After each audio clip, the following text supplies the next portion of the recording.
What does someone do when they have a lot of money? Perhaps they buy a few yachts, get a private jet, fly to gorgeous untouched scenery, commanding a monetary respect that is exclusive to owning money.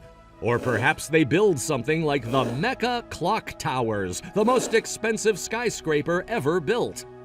Being the second most expensive building in the world and the most expensive skyscraper, costs are bound to run deep. A mind-blowing $15 billion went into the construction of the Mecca Clock Towers. They were built by Saudi Arabia's largest construction company, the Saudi Bin Laden Group. If you made the connection, you're right. As a fact of general trivia, the founder of the Saudi Bin Laden Group, Mohammed bin Awad bin Laden, was the father of Osama bin Laden. This group is a conglomerate that comprises an estimated 537 companies and are party to an agreement worth $3.4 billion to construct the Doha Metro located in Doha.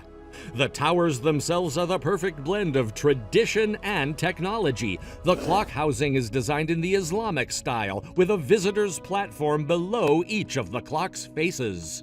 Look at this image of people sitting next to the tower, which shows how big the clock actually is. In fact, the clock is both the biggest and highest clock in the world. Time can be inferred from it at a radius of 8 kilometers in all directions. And at night, 2 million green and white LEDs ensure the clock's visibility and readability.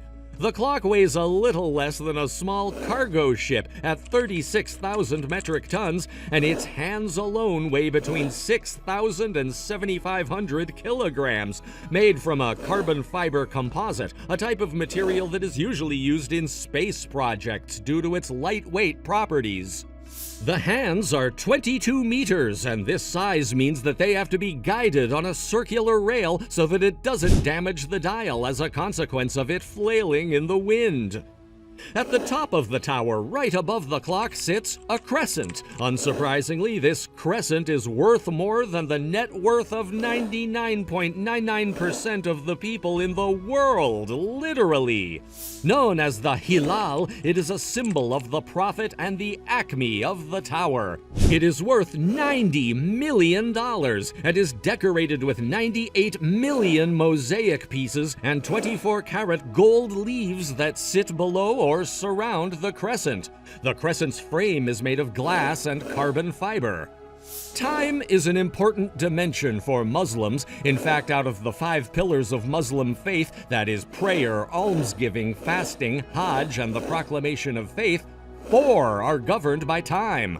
The remaining pillar, that is the proclamation of faith, adorns the side panels of the tower. Although a skyscraper as tall as the clock towers of Mecca, in fact the 4th tallest in the world, demands a good deal of attention, the Mecca towers aren't much critically acclaimed outside the Muslim faith. This is because only those who are Muslim can enter this great city that has monuments central to the Muslim faith. Amazingly, the most expensive building in the world, the Mecca Grand Mosque, is also located 200 meters from the towers. The city welcomes 2 million pilgrims every year who come to Mecca to fulfill their mandatory Islamic duties, a pilgrimage which is one of 5 pillars of the Muslim faith, Hajj. Hajj is an annual Islamic pilgrimage to Mecca. Each country receives a specific number of Hajj visas each year based on the size of its Muslim population, and these visas are distributed to individuals through a lottery system. Many of these countries are in Asia, with Indonesia receiving the highest number of visas, that is 229,000, followed by Pakistan, which received 179,210, and India with 175,025. In fact, the Saudi government undertook these infrastructural leaps keeping in mind the pilgrims that visit it each year. It was an endeavor to urbanize the setup of the holiest city for Muslims. Many of these buildings, like the Mecca Clock Tower, might come off as too extravagant, but when you consider that Hajj, a pilgrimage which every Muslim is supposed to undertake at least once in a lifetime, is one of the primary sources of income for many Meccans, it starts to make sense. Reading from an article in the BBC, this annual occasion has become a lucrative business in recent years, proving a great financial asset to the economy of the oil-rich kingdom. The millions who come to Mecca every year bring billions of dollars to the Saudi economy. Restaurants, travel agents, airlines, and mobile phone companies earn big bucks during the Hajj, and the government benefits in the form of taxes. After all, how often do you find an opportunity for business that has permanent customers and is in high demand year after year? Hotel owners near the Grand Mosque demand $700 for one night, and many pilgrims find themselves left in the dust as taller and grander buildings fill the Meccan skyline, a change that their pockets can't seem to afford.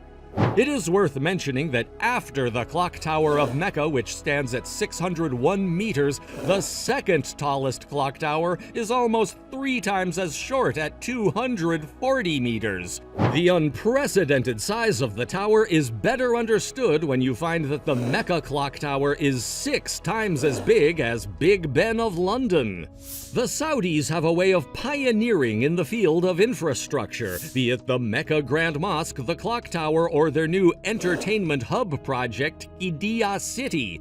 This is perhaps the reason that they have been able to flourish despite their primary resource being oil and little else. Whenever someone thinks of a rich person in this day and age, after all, images of the sheikhs surely pop up in the mind. The Mecca Clock Tower is also used for the dissemination of religious information. For example, it is equipped with loudspeakers that broadcast the time of prayer and other such information to distances as far as 7 kilometers away. Inside the tower itself, there are hotels, shopping malls, and prayer rooms. The largest of these rooms can accommodate as many as 10,000 people. The top 4 floors of the tower are dedicated to the Clock Tower Museum. The museum, located at the highest point in Mecca, is operated by the Misk Foundation, a non-profit organization established by Crown Prince Mohammed bin Salman. The first floor of the museum documents the Mecca Tower, its architectural and foundational design, and progresses through the production stages. The second floor exhibits time measurements used in ancient days. The third floor explains how the sun, the moon, and the earth were used in the past to organize life and activities, and the fourth floor depicts details of space and planets. There is also an observatory at the top of the tower with a view spanning across the entire city.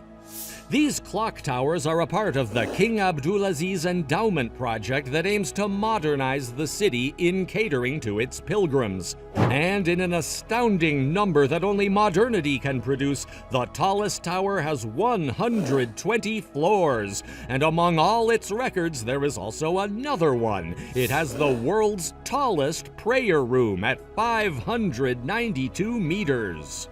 It is reckoned that the tower was built with the goal of increasing the beauty and reputation of the city and to attract more wealthy visitors. They built it at its location to make it nearly as prominent as the Kaaba. Since attracting more wealthy visitors means increasing income in the area, from a financial aspect, this made sense. However, no matter how grand the towers get, to the Muslims the grandest place shall always be the Kaaba, which lies at the center of the most expensive mosque ever built, the Masjid al-Haram. The towers do add to the overall theme of the city, however, and showcase a blend of technological traditionalism that only a country such as Saudi Arabia could pull off. And as the Muslims continue to take pilgrimages to the Great Mosque of Mecca, they shall see the clocks tower over them, a beacon of salvation and a representation of grandeur in concrete, unparalleled globally.